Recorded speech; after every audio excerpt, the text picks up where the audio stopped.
We allow all of the muscles and flesh throughout the head to be heavy and changing.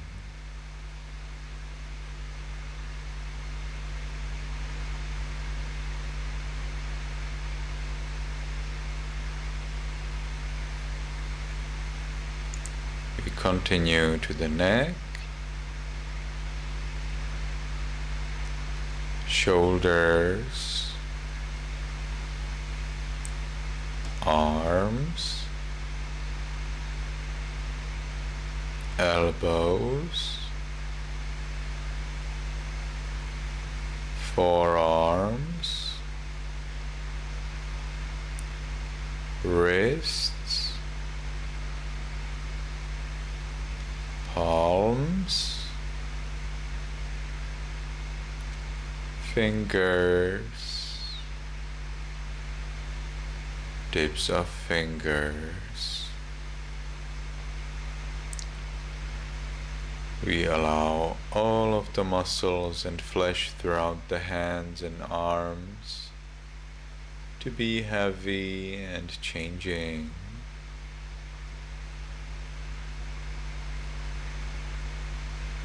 Chest,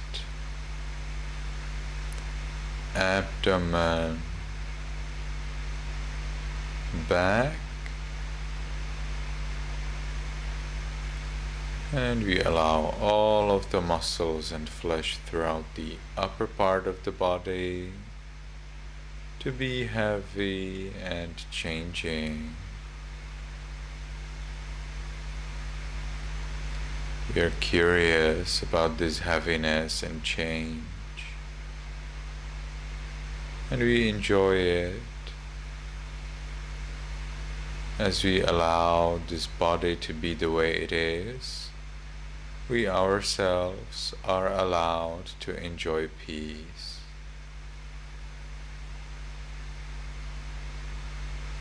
We continue to the buttocks, thighs, knees, calves, heels, soles, toes, tips of toes,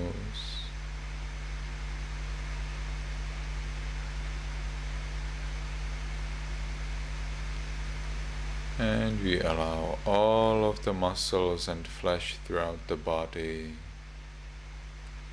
to be heavy and changing.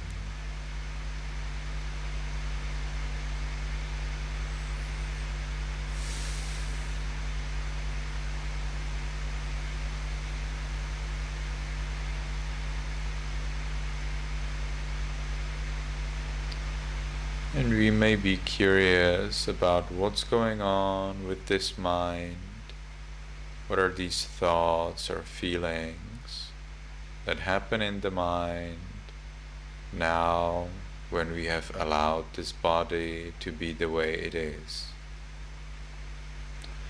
So we don't want this body to be like this or to be like something else. We give it freedom.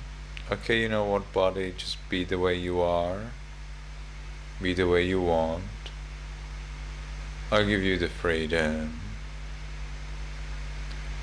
Now when we give the body the freedom to be the way it wants, we ourselves get freedom from worry about the body. So let's now explore. Let's now curiously watch what's going on with the mind when it is free.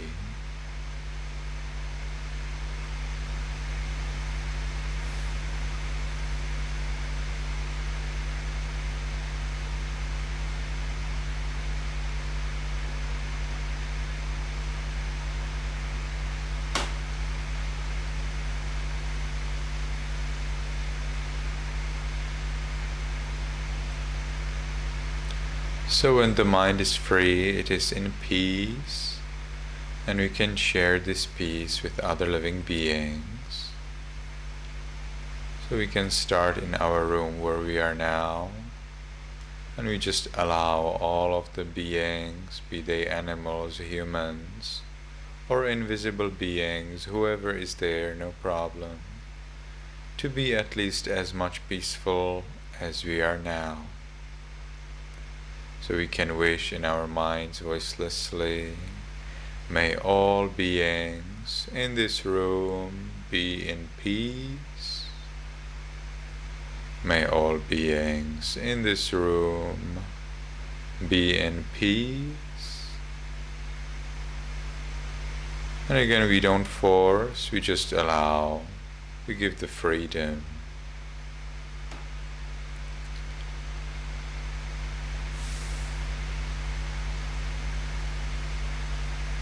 And we can gradually expand our thoughts of loving kindness. May all beings in this building be in peace. May all beings in this city or village be in peace. May all beings in this country be in peace.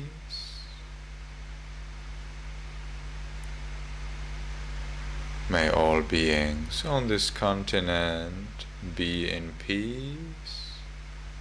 So your continent is that of America, my one is that of Asia. May all beings on this planet be in peace.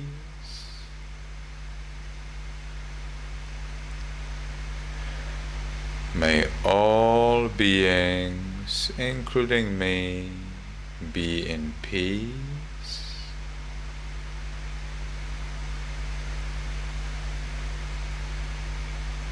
So we don't force, we actually don't care whether they really are in peace.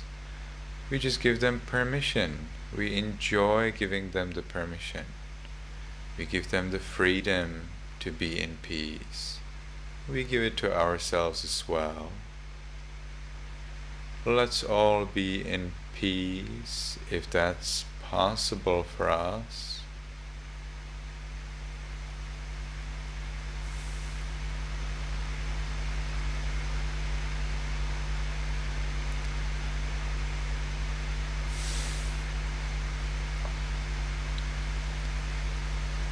Now, because the time for this sitting is finished, let's make the last determination in our minds voicelessly.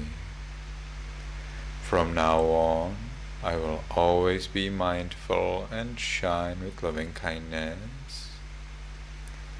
From now on, I will always be mindful and shine with loving kindness. From now on, I will always be mindful and shine with loving kindness. And with that determination, we can slowly, mindfully change the way of our sitting.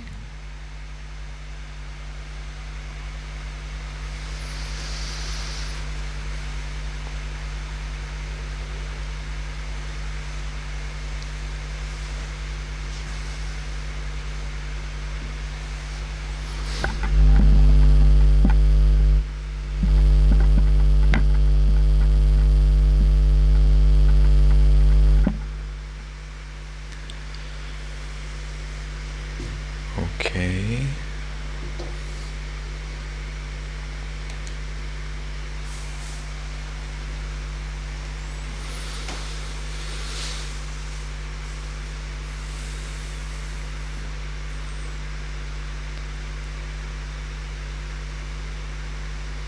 So we'll now move on to reciting the 3 Refuges and the 5 Precepts. We will be taking the 3 Refuges and the 5 Precepts. This is the traditional way how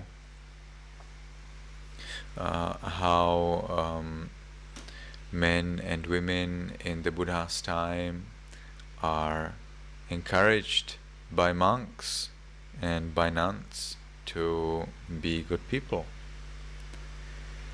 And because the monks and nuns encourage the lay people, the men and women, to follow these 5 precepts and to remind themselves of their guides, that's the Buddha, the Buddha's teachings and the community of monks, then the men and women follow those 5 precepts even when it is difficult. So the point of the 3 refuges and 5 precepts is not that this is something easy and you just realize that you already do it. No. The point here is that it is difficult, and because it is difficult, you need this encouragement. So what are those 5 precepts? The 5 precepts, they are not killing, not stealing. Denza, you are ill? Okay. So you're lying down there, or what are you doing there? When a monk is teaching you the Dhamma teachings, it is very suitable for you to sit. If you lie down, then a monk is not allowed to teach you the teachings. So be careful about that. You need to be sitting. The only exception is when you're ill. If you're ill, then you can lie down. So if you would lie down, I would have to assume that you are ill. Alright. So you may like to prepare a good chair for or whatever is comfortable way for you to sit during our meetings. Because when you lie down, then I'm thinking, oh, now I cannot teach Dhamma to this person because they're lying down, and that's not allowed. Yes, Emily has a question? I don't think Chris knows we're done with meditation.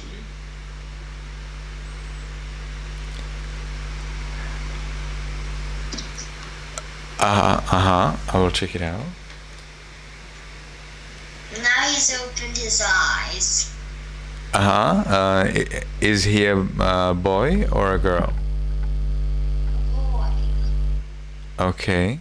So, Christus, did you notice that we have finished meditation?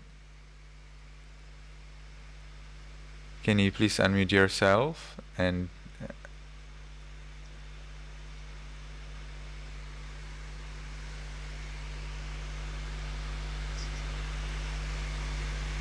Crixus, are you here with us? Can you tell us something? Crixus, we have finished our meditation and we are now not meditating. Do you know that? Can you please reply to me? Crixus, I'm talking to you. Did you notice that we don't meditate anymore? Okay, can you please talk to us? Can you say, yes, I have noticed we don't meditate or something? Because I don't hear you at all. Crixus, do you speak with me? Do you mind asking your friend if does he speak English, Emily? He speaks English and Shan. Okay, can you please tell him in Shan to please communicate and answer the monk, please, if you don't mind? He can also speak English, so I'm gonna speak English. Princess, can you say anything, or do you have a sore throat?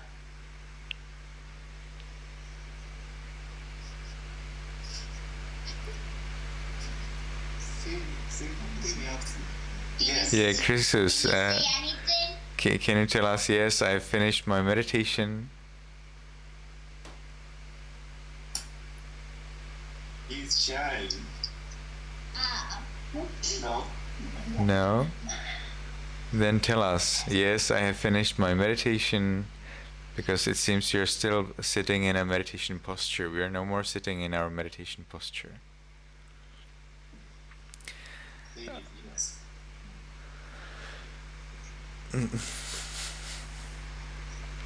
Krixus, you never point your feet towards your teacher. You always put them somewhere else. You know, that's very important in the Burmese tradition. We never point our feet towards our teacher. That's very disrespectful.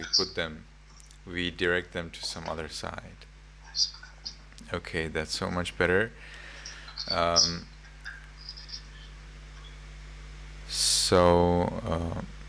Krixus, do you remember?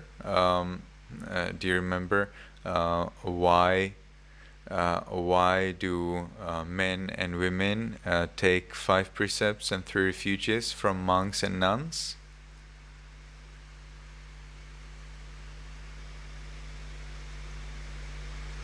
Say something, yeah. Can you tell us, yes, I do remember, or no, I didn't notice, I don't know? I don't remember yet, no. Okay, so can you tell us by words? So that we can hear you?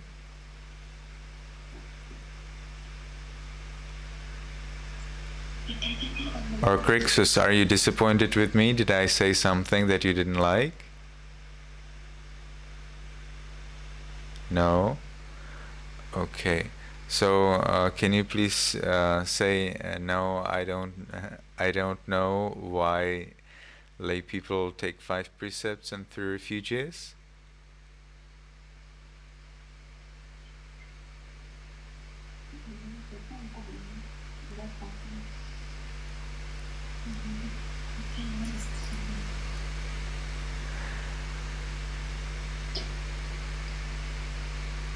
Emily, do you sometimes speak with Krixus? Do you know Krixus personally?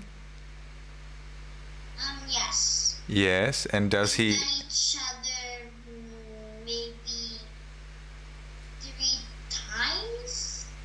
I see. And did he speak? Did he say some things?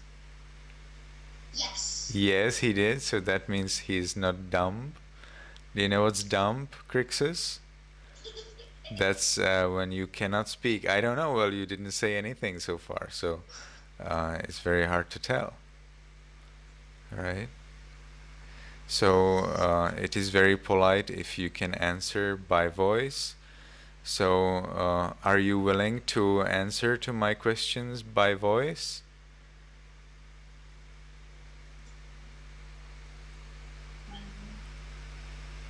Excuse me?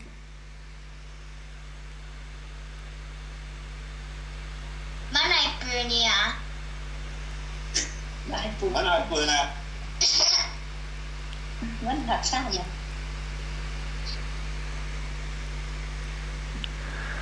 I said if he was shy. His parents said yes. Okay. If you're not shy, then why aren't you talking? All right. So now let's move on to our recitation.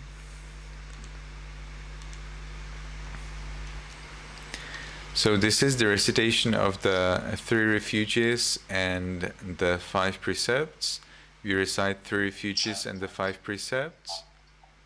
I recite them for you because I'm a monk. I do not follow 5 precepts. I follow over 90 billion precepts.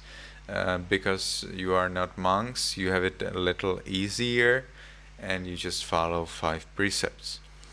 And as you are reciting it with my help, as you repeat after me, you are encouraged to follow them. Why? Because as a monk, I follow these 5 precepts and many, many more, many others perfectly.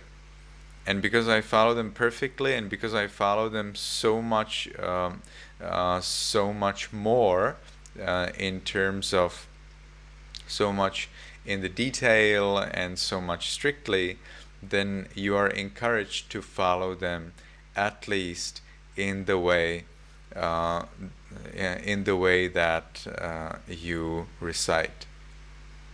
So you are encouraged to follow the 5 precepts by reciting them, by repeating them after a monk, because you are inspired by the monk. And the recitation first starts by your request. So you first request me to take the 5 precepts and the 3 refuges, and then you recite after me the 3 refuges, and then finally the 5 precepts themselves. So first I will ask you to repeat after me, saying Yamahang vadami tang vadeta, and you can then reply Ama Bhante, which means yes, Venerable Sir. For that you need to unmute yourself and keep your hands together at the chest. So I'll ask everyone to unmute yourself.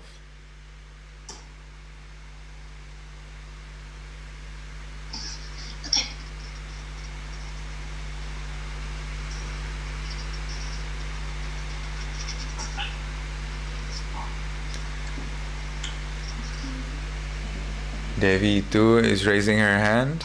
Was that a mistake? Probably. Okay, no problem. So you keep your hands at the chest because that means you're sincere, you're honestly saying this. This is not a training to recite, this is something that you mean seriously. Alright, so again, I will say Yamahang vadami tang vadeta, which means repeat after me. And you can then reply Ama Bhante, yes, Venerable Sir. So let's try that together. Yamahang vadami tang vadeta. Yes, very well. Now what you will be doing is you will ask me to give you the 3 refuges and the 5 precepts. So the request means, I, Venerable Sir, request you to give me the 3 refuges and the 5 precepts out of compassion in the way that I repeat after you. So you can repeat after me. Aham Bhante tisaraṇena saha pañcasīlaṃ dhammang yājami anuggahang katva sīlaṃ deta me bhante anukampang upadaya.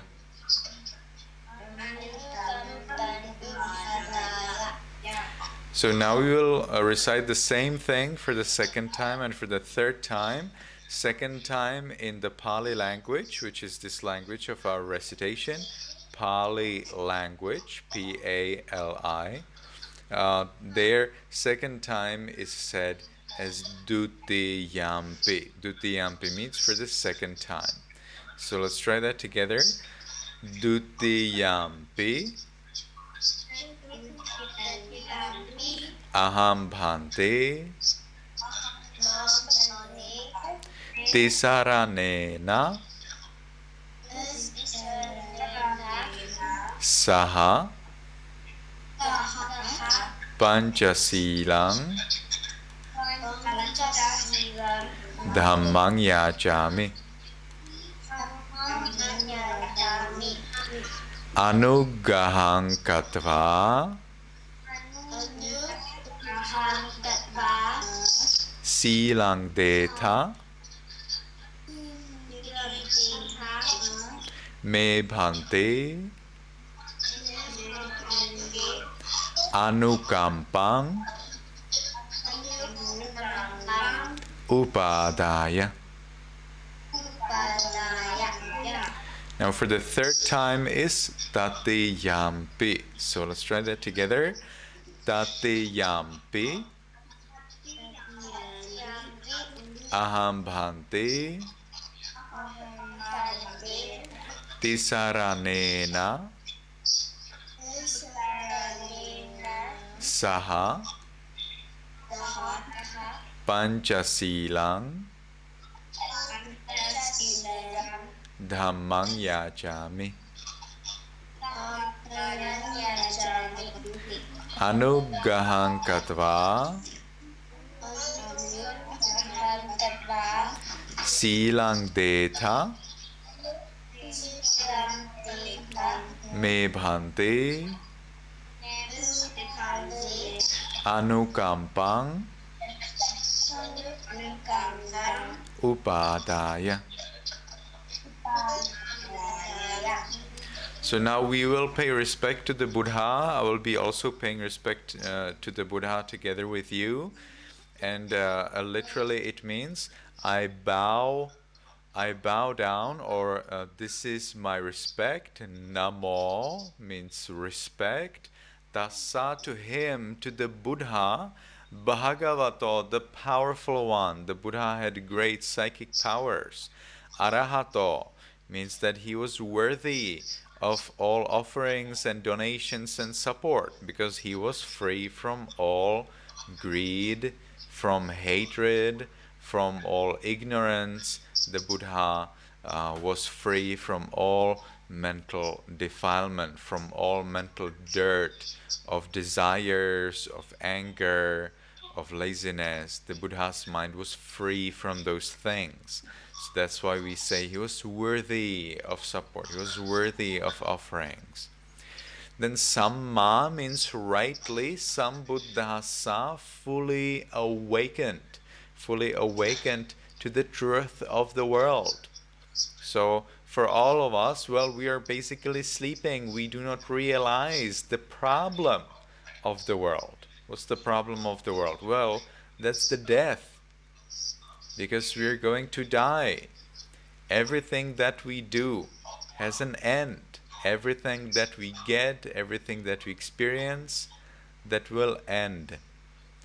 So it doesn't make much sense to be attached to anything.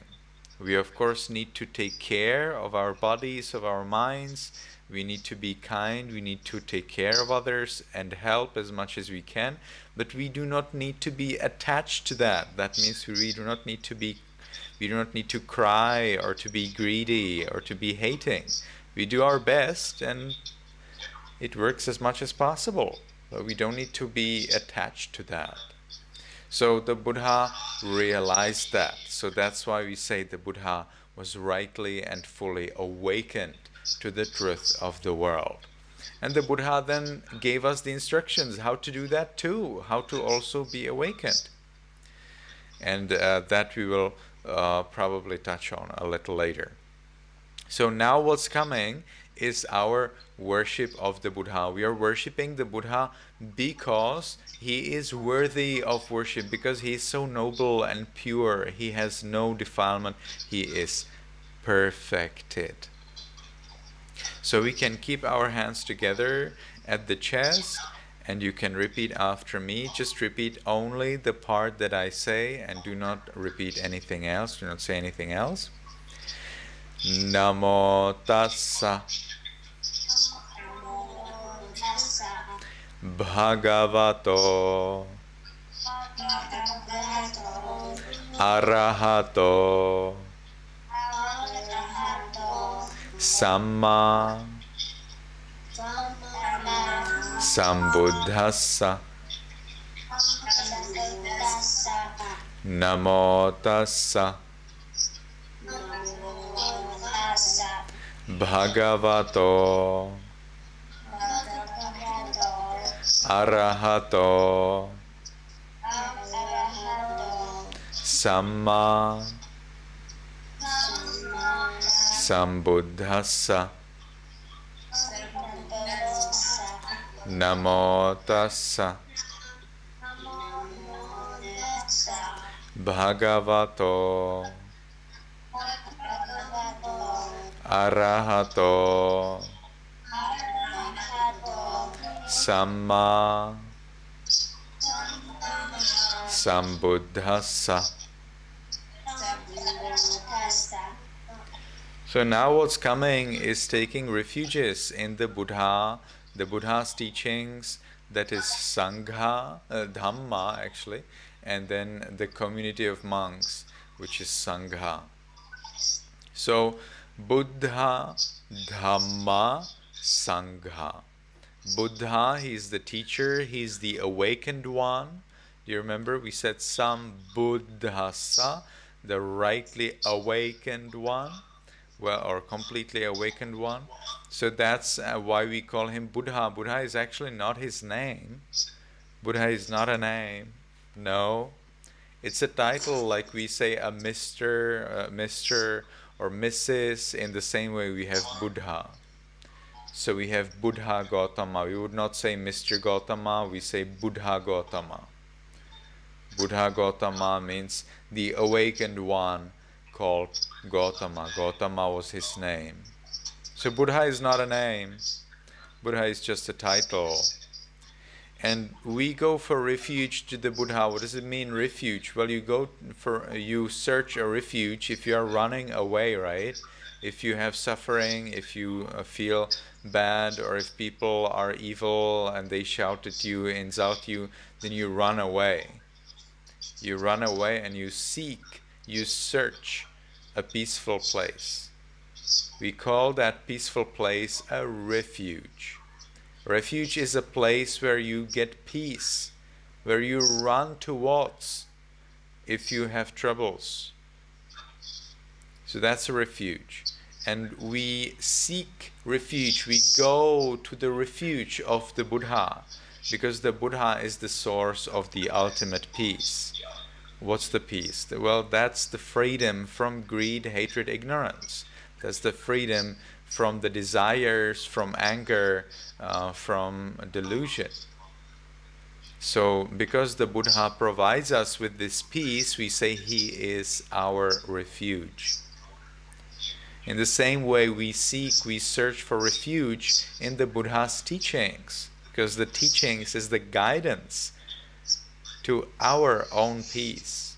It allows us to find our own peace ourselves. And then Sangha, the community of monks who follow rules, who meditate, they have achieved peace and they can guide you based on their own experience, on the path, based on their own experience of their own efforts to achieve peace. So that's why we take refuge in the Buddha, the Buddha's teachings, and the community of monks, because they show us, or they represent for us, the final goal, the peace, the attainment, the achievement of a peaceful experience. And it's not just peaceful experience that we get for 5 minutes or for 10 minutes or for 1 hour or 6 hours, but it's the ability to achieve peace anytime you want. And also, it's the possibility that after you pass away, after you die, when you die, because we all will die, some of us will die earlier, some of us will die later, but at one point we will all die. Then what will happen after death? And that what will happen after death, well, that depends on our own decision. Do I want to achieve peace after my death, or do I want to be born in hell, or as an animal, or as a ghost? So I need to decide. What do I want and how I will resolve this problem of death. So, what will happen after I die? It's good to think about that. All right? If I die and I'm born in hell and I'm burning and I suffer and I'm in pain, well, then that's not okay, right? If I die and I'm born as a mosquito and then I fly around someone and they want to kill me, well, then that's also probably not what I want, right? If I die and I'm born as a ghost, and I'm always just hungry and it's cold to me and I have no place to live, well, then that's also probably not okay, right? So what we want is that if we die, then we are born as a human or as a god in heaven and we enjoy pleasures. But the problem is that if we are born as a human or as a god, we again will die then. And then again and again and again. So it's not a real solution, because if you die and you're born as a god or as a human, well, then you will die again and you need to resolve it again. Where will you be born the next time? And then the next time and the next time and the next time. So wouldn't it be better to just get free from all this rebirth and not need to worry about death anymore? And that's when the Buddha comes and says, you can do that. So that's why we take refuge in the Buddha's teachings, the community of monks, because they tell us the way, they show us the way how to achieve the freedom from rebirth, the freedom from death. All right, so let's take the 3 refuges. You can again keep your hands at the chest and you can repeat after me. Again, please repeat only that what I say and nothing else. Buddhaṃ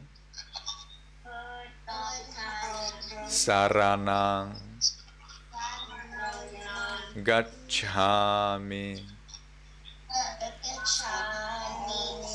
Dhammam Saranam Gacchāmi Sangham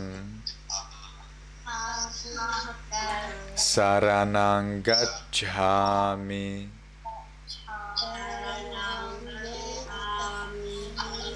Dutiyampi Buddhaṃ Saranam Gacchāmi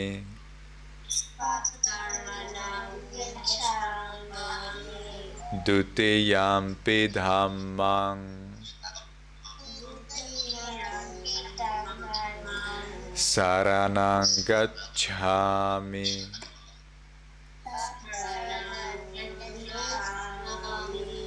Dutiyampi Sangham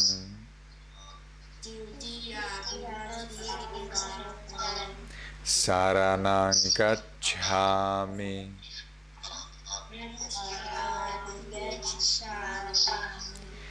Tatiyampi Buddhaṃ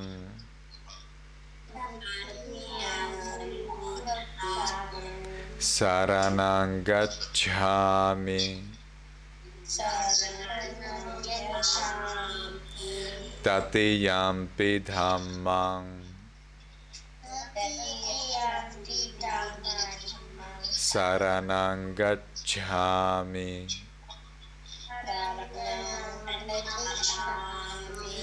Tatiyampi Sangham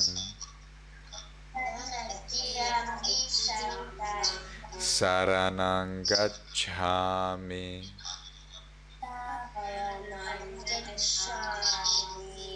So now I will tell you that going for refuges is complete, and you can then reply, Ama Bhante, yes, Venerable Sir. So let's try that together. Saranaгаmanang Paripunnang.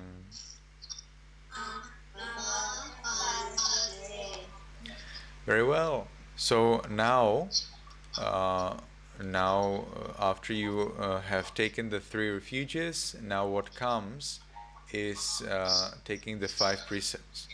So the 5 precepts are the basis for you to be born at least as a human in your next life.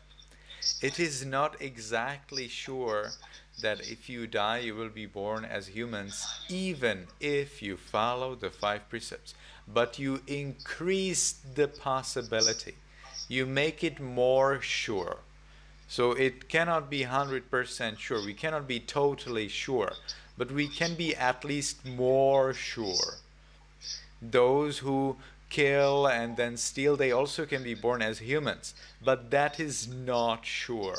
It is not probable. Those who do not kill, those who do not steal, do not cheat on their wife or husband, those who do not tell lies, those who do not drink alcohol, they have it more sure that they will be born as humans or as deities or as gods in heaven in their next life. So we increase the probability by following the 5 precepts. If you want to be 100% sure, if you want to be totally sure that next life you will not be born in the burning hell, and you will not be born as a mosquito or a fly or an ant, then you need to become enlightened. And to become enlightened, you need to dedicate yourself to generosity and, most importantly, to meditation. All right, so now the 5 precepts, they're the basis of all of our practice in Buddhism. So the first precept, the first rule is I follow the rule of refraining from killing living beings. So you can repeat after me. Remember to keep your hands at the chest. Panatipata Veramani Sikkhapadang Samadhiyami. The second precept means I follow the rule of refraining from taking what is not given. That means we never steal. You can borrow if you asked for permission, but you cannot steal. You cannot think, oh, may my friend not know that I'm taking his stuff and I will not return that anymore. No, we always first ask for permission, and then when we have the permission, then we can borrow what we want. If we do not get the permission, we do not borrow. Adinadana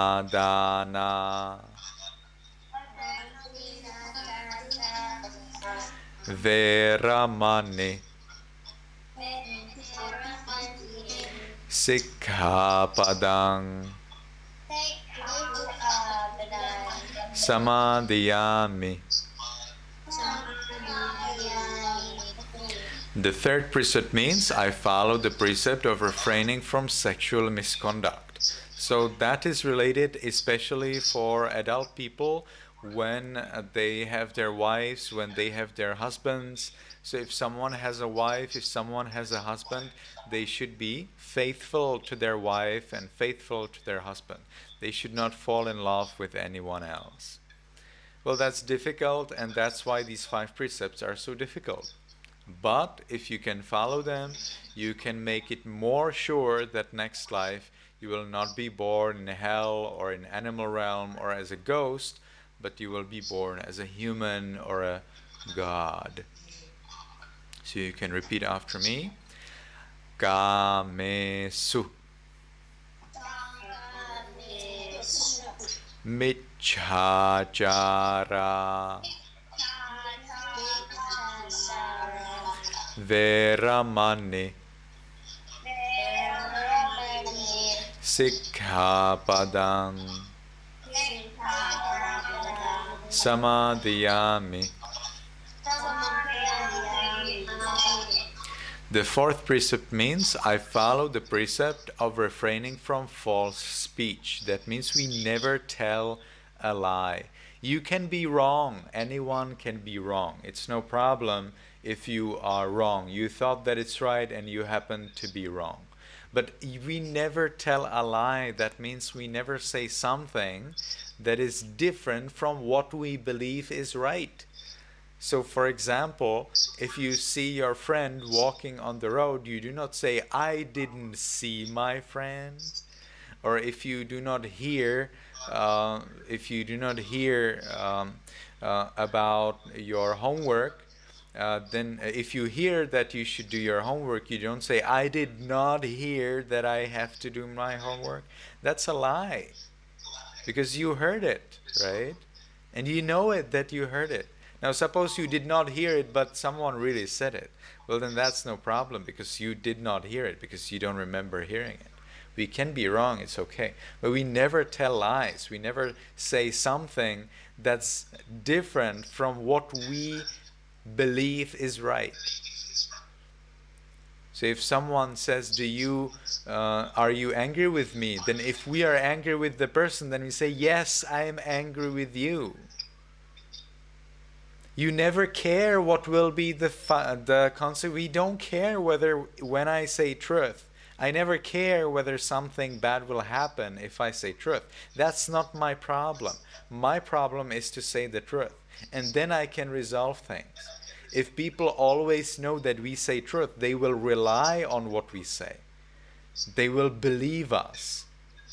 They will trust us. They will help us. They will support us, because they know that if they ask us questions, they will get the true answer.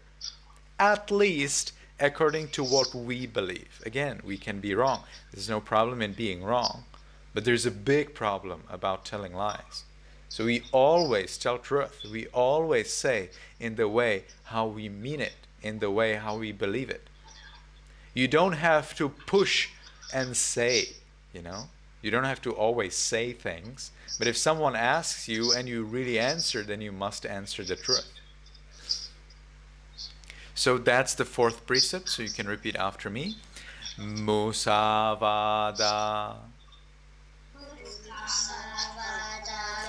Veramani.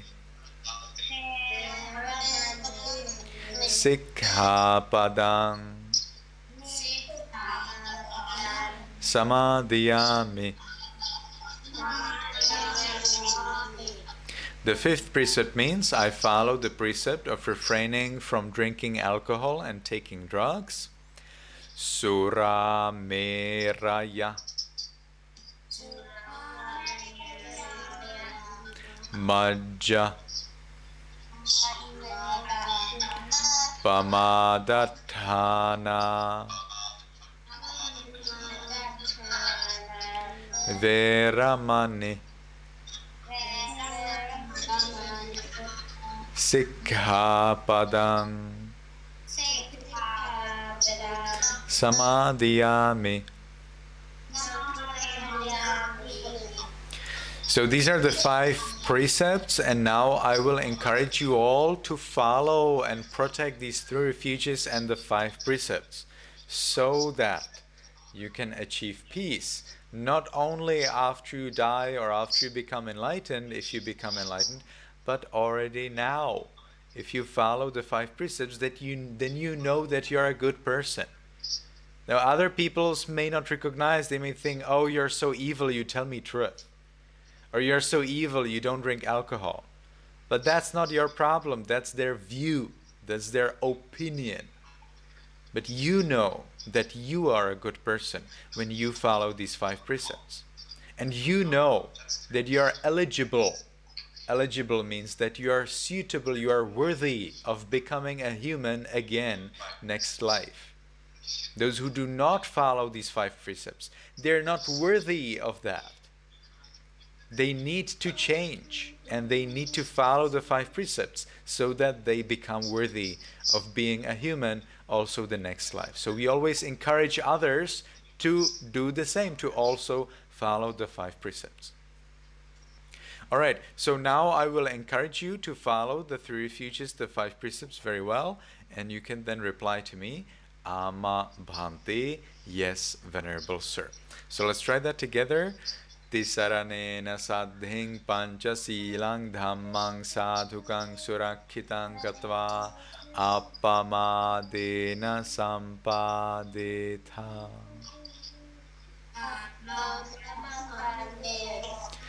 May you be happy, may you be healthy, and may you soon attain the eternal bliss of Nibbana.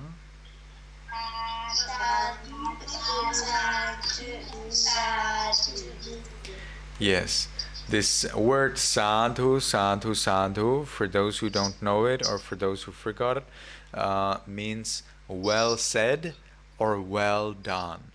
So you praise that what you have done or what your teacher or what your friend or what your student have said or what they have done to encourage them to do that again. So we encourage another person when they give us something. We can say, "Oh, sadhu, sadhu, sadhu. That's well done that you gave me a cake. That's well done that you gave me this nice clothes."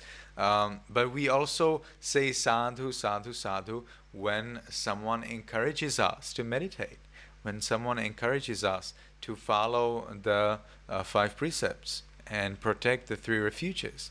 We also say sadhu, sadhu, sadhu when someone teaches us the Buddha's teachings.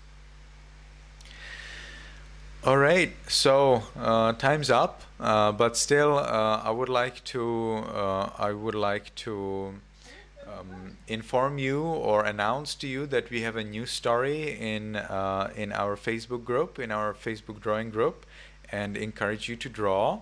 So this time, because the story is a little bit long, and I need to rewrite the story again to make it shorter and clearer, I have divided it in two parts. So you will have one part now for reading, and that does not include a Buddha's past life. It includes only the portion from the Buddha's life. So I will show you what I have done, and you will then know for sure what's going on and that it's ready over there.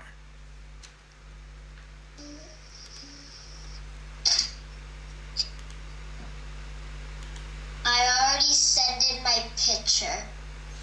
I see. But please do not send it as a new post. Instead, can you please send it as a comment, in here. So please ask your mom or dad or whoever did this. Did you send it yourself or did your mom or dad send it?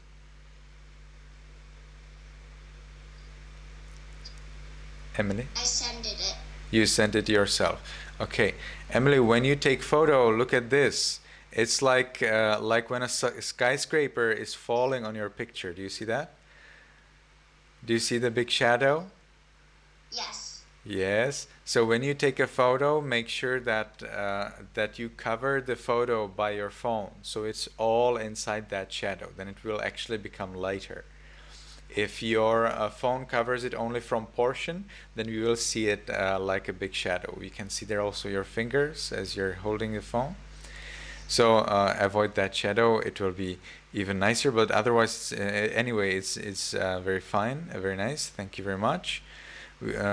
Any pictures, whatever are the pictures related to the story, I'm very happy for all of them.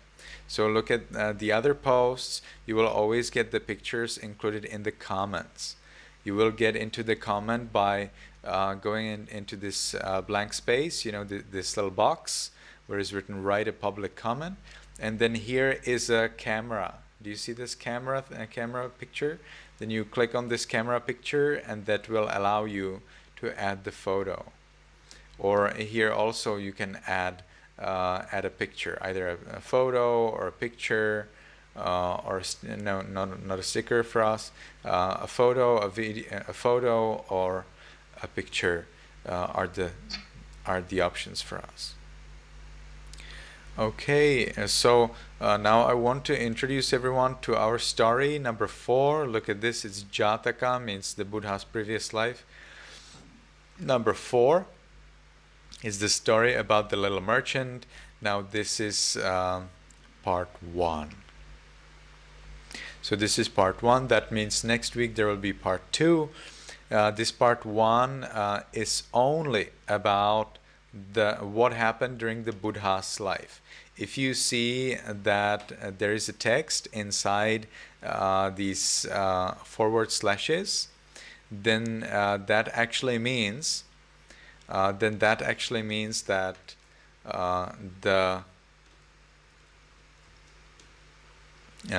the text is related only to what happened during the Buddha's time.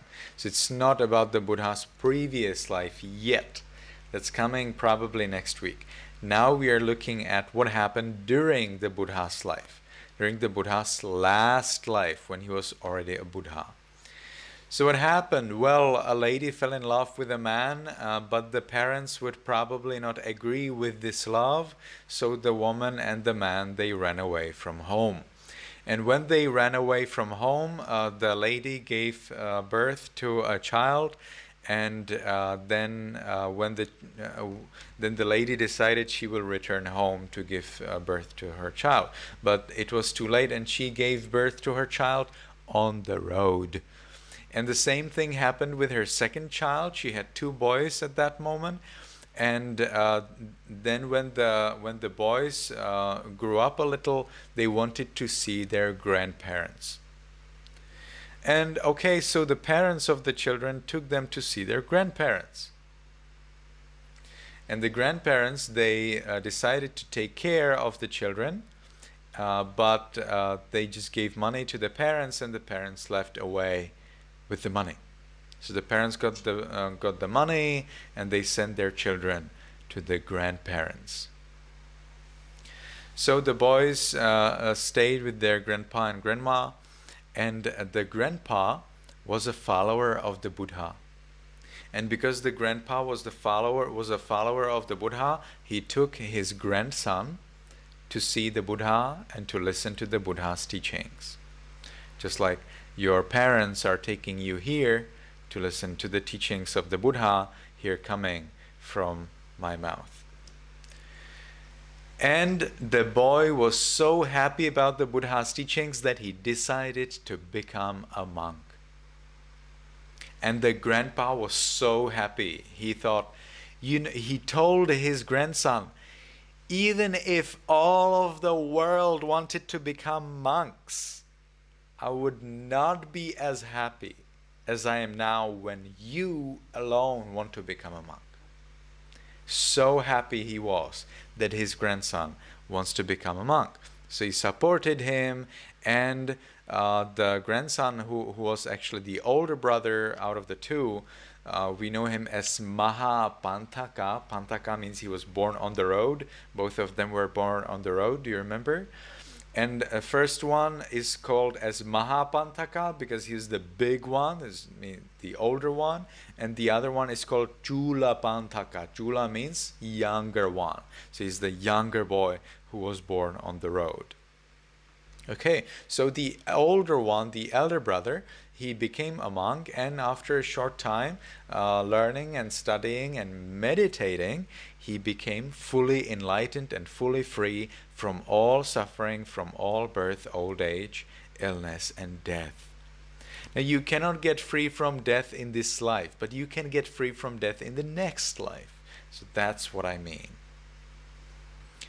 All right, so then when he got free from all birth, old age, sickness, and death, when he became fully enlightened and free, he thought, hey, this is pretty cool.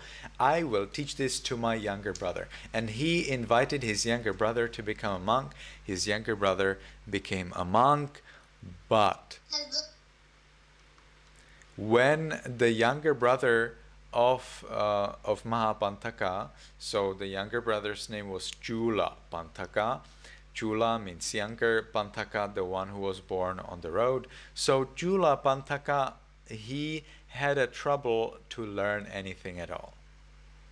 Chula Pantaka was learning one single verse, 4 lines of text, for 4 months, and still he couldn't learn it.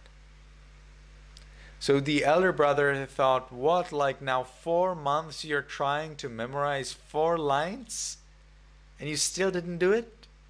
Then you are not suitable to become a monk. Go home. But at that time the Buddha knew what's going on, and the Buddha went to meditate in walking. The Buddha went to walk over the road where Chula Pantaka, the younger brother, was supposed to go home. So when Chula Pantaka was going home, he met the Buddha on the way.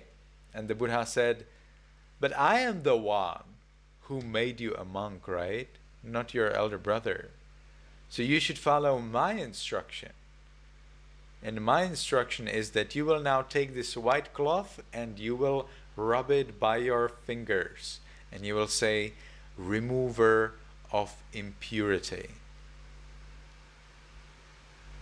And then as the young boy was sitting on the entrance to the Buddha's room, and he was rubbing the little cloth, the white cloth, and thinking, remover of impurity, remover of impurity, the cloth became dirty from the sweat of the boy.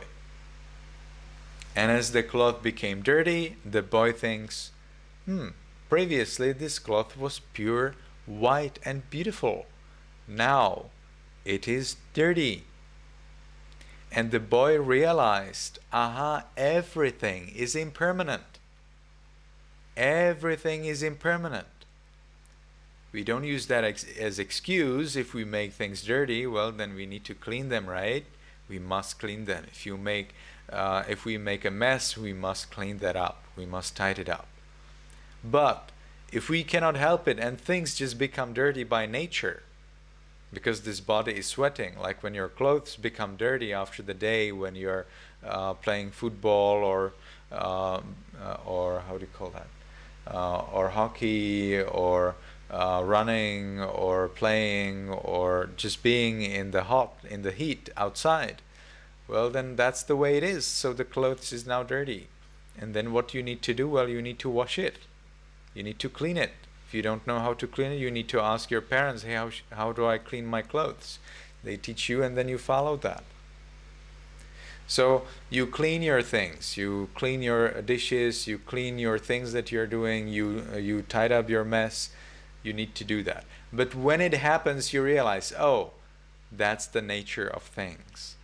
If things get broken, even though you were careful and mindful and you were taking so much care and you were paying attention so that you don't break, and if they break anyway, then you realize, all things are impermanent.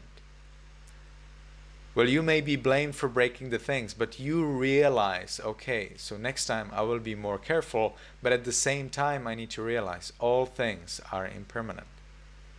Now this young boy, as he was meditating on the white cloth, as he was rubbing it, he realized that all things are impermanent. But most importantly, things are impermanent even when we pay attention, even when we are so careful. We always pay attention, we always are careful. But we also understand that things are impermanent when we pay attention, when we are careful. Still, sometimes at one point, things get broken or things get dirty. So the young boy realized that, and when he realized that, he became free from suffering. But only on the first level. So the Buddha sent an image, an illusion of his body to the young boy to teach the young boy that it's not the dirt on the clothes which is the problem. It is the dirt in the mind which is the problem. What is the dirt in the mind? Well, that's the desires, the anger, the delusion. It's the laziness, it's the jealousy, envy, it's the conceit and pride, which are the real dirt.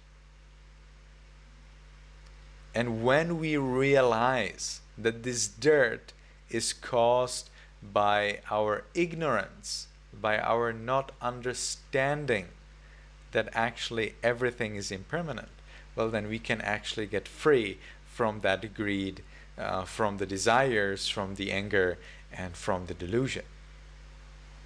So we remove the greed, hatred, ignorance through knowledge, through understanding, through wisdom, which we gain in meditation.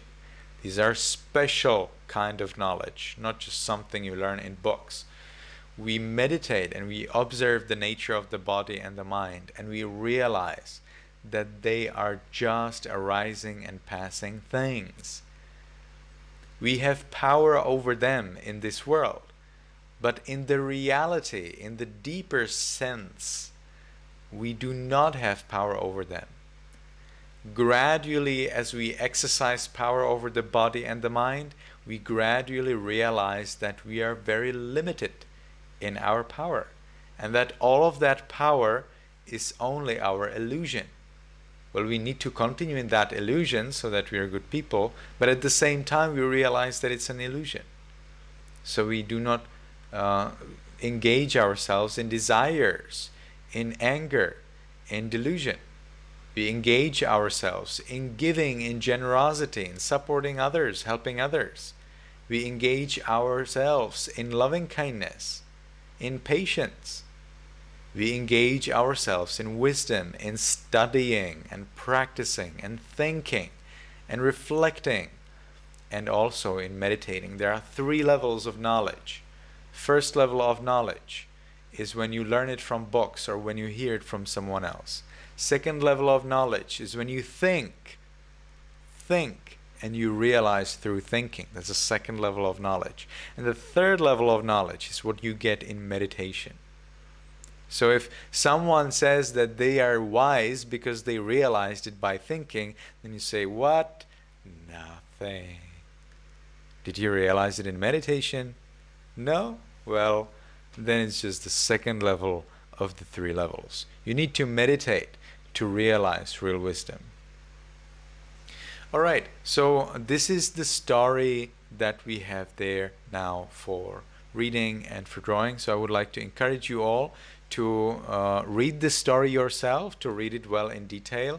I was just telling it to you in my words, but it's better if you read the story very well.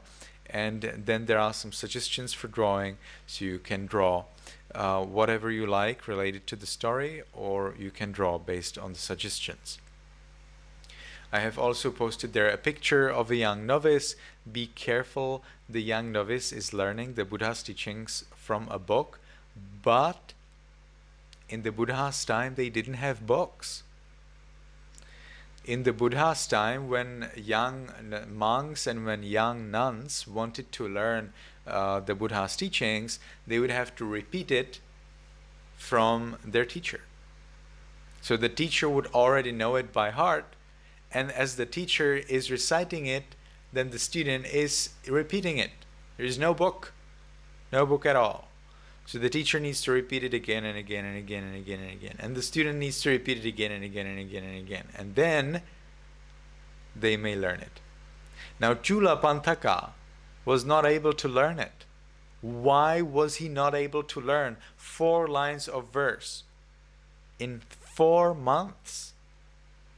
Well, that's because he was laughing at someone else who was not able to learn.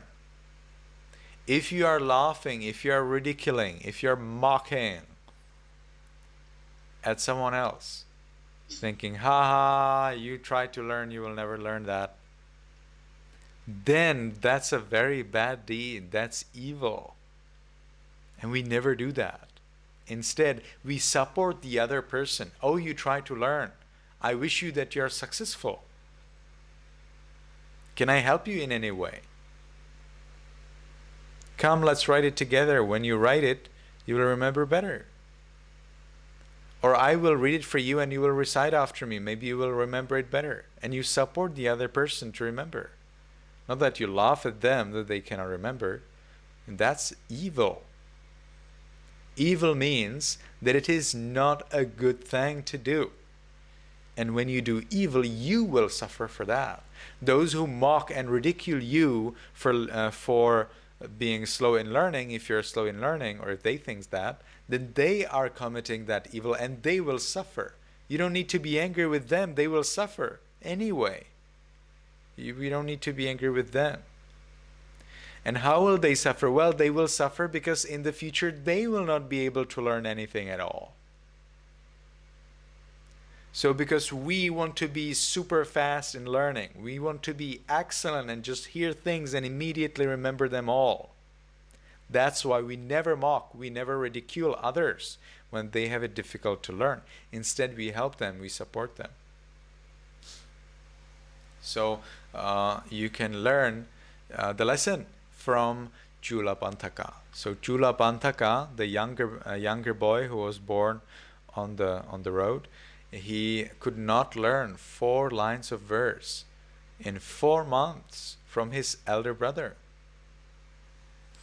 And that was all for ridiculing, for mocking someone else in his past life, in a previous life, not in that life when he was born on the road. Okay, so I would like to invite you everyone to draw for our post. If everyone draws, then they will be beautiful, and we will see how do you understand the story. How do you think about that story? What did the story bring for you? How do you remember it? And then all of us can be inspired. Nice. Does anyone have any question? Anything you would like to know about what I've said, what I've shown you, what we were saying or reciting here?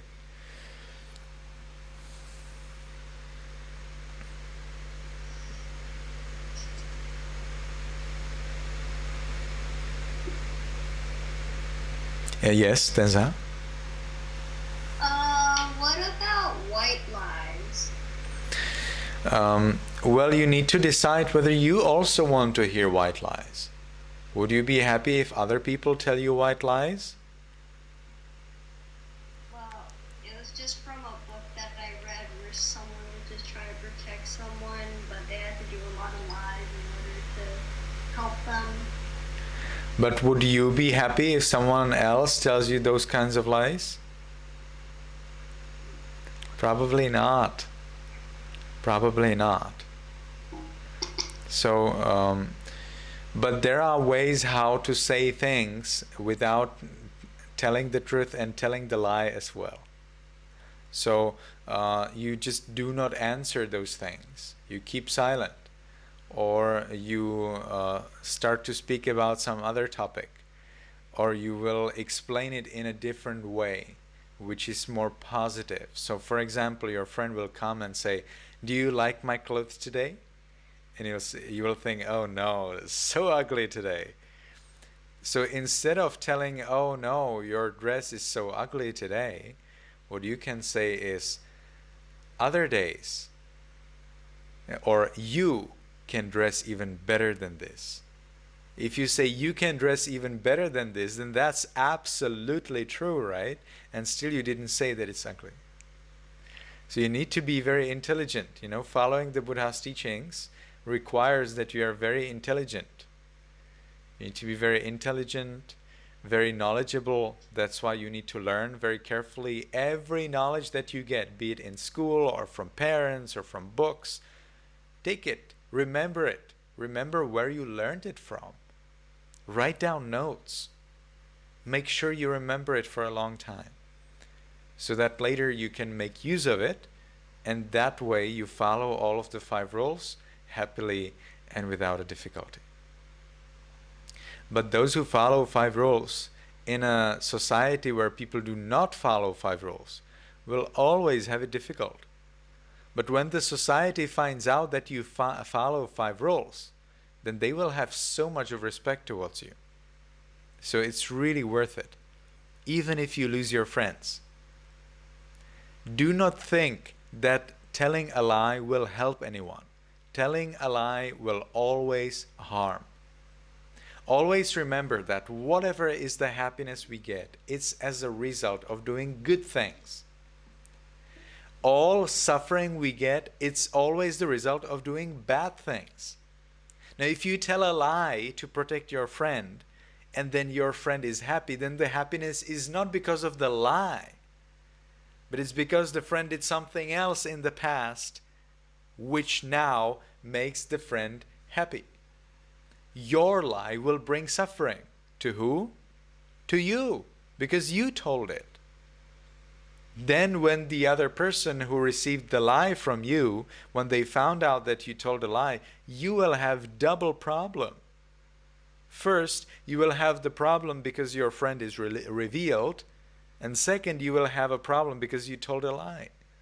If you didn't tell the lie, then the problem is only the single one. So we never tell lies. But at the same time, we avoid doing all evil. When you are honest, when you are always open to say, yes, I did this, yes, I didn't do that, and it's really true, or it's at least what you believe, again, you can be wrong, that's always fine. but it's according to what you believe, then other people will trust you. And the evil people will run away from you. Because they will know, oh, be careful.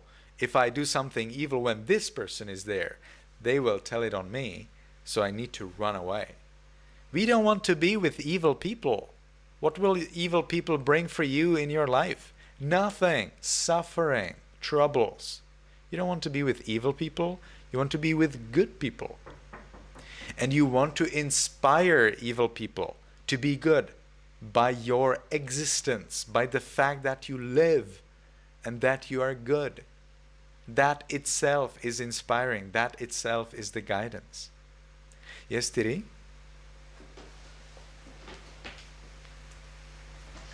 Like, what if you refuse to answer so that someone else can be safe? Is that also like lying? No, that's not lying. Unless they say if you are silent, it means yes. If they say if you are silent, it means yes. Well, then if you are silent, then you've lost it, because then your silence means yes, and then it's the same thing as if you said yes, and if the yes is a lie, and then being silent would be also a lie. But if they say when you are silent, it means no, and the no would be right, then of course you can be silent or you can say no, as whatever you want. So we always need to understand what's the truth. We always need to say the truth. Felix wants to say something? I think he's doing something because he's not there. But he's raising his hand, right? Yes. Okay, so I have some other teachings now. I would like to ask Felix to be careful when he's using his device during our meetings. He was making a lot of drawings on the screen, and then I had to delete them all. So it would be better if he doesn't do drawings during our meeting, but instead he may like to ask his parents for a nice paper and color pencils and draw right there. All right? So thank you everyone for coming. It was a pleasure to see you. May you be happy, may you be healthy, may you soon attain the eternal bliss of Nibbana.